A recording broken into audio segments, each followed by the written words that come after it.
আপনারা দেখছেন একটা ছোট্ট ভিডিও। আপনারা দেখুন, এই যে কল, এই পাইপ গেছে, এটা নিচুর জন্য পাইপটা উপরে আছে। আপনারা দেখছেন এই কল, এই কলের জন্য 3বার কাগজ জমা নেওয়া হয়েছে। তারপরে আবার বলছে কলের আধার কার্ডের সঙ্গে লিঙ্ক করার জন্য আরও 10 টাকা করে দিতে হবে। 10 টাকা করে দেওয়া হয়েছে। এটা কিসে থেকে কী জন্য নেওয়া হলো সেটা আমার জানা নেই। আপনারা যদি জানেন, যদি কেউ জেনে থাকেন, আপনারা বলবেন যে এটা কী কারণে নেওয়া হলো। কমেন্ট বা শেয়ার করবেন লোকের কাছে। আপনারা দয়া করে ছোট্ট ভিডিওটা দেখবেন।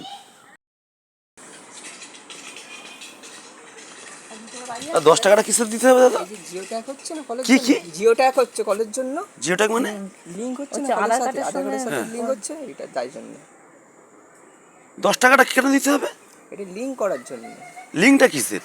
এটা যে আপনার আধার কার্ডের সাথে যে তাই এতবার জমা দিলাম, এতে হ্যাঁ, ওটা বসলো। আমি স্লিপ দিয়েছি এখানে। আমরা হ্যাঁ। দুজনেই স্লিপ দিয়ে হলুদ বিল দিয়েছি স্কুলে আছে হ্যাঁ, এই আমাদের এই ক্লাবে আছে, বসেছিল। ক্লাবে আমি আর ও বসে কই এটা তো কোনো খবরে কিছু দেখিনি। 10 টাকা করে দিতে খবরের হচ্ছে। জন্য না, এটা ট্র্যাকিং এর জন্য হচ্ছে। এটা এই যে স্লিপ যে জিও ট্যাগটা হচ্ছে ট্র্যাকিং এর জন্য, এটা 10 টাকা করে। ঠিক আছে, আপনার ছবি তুলে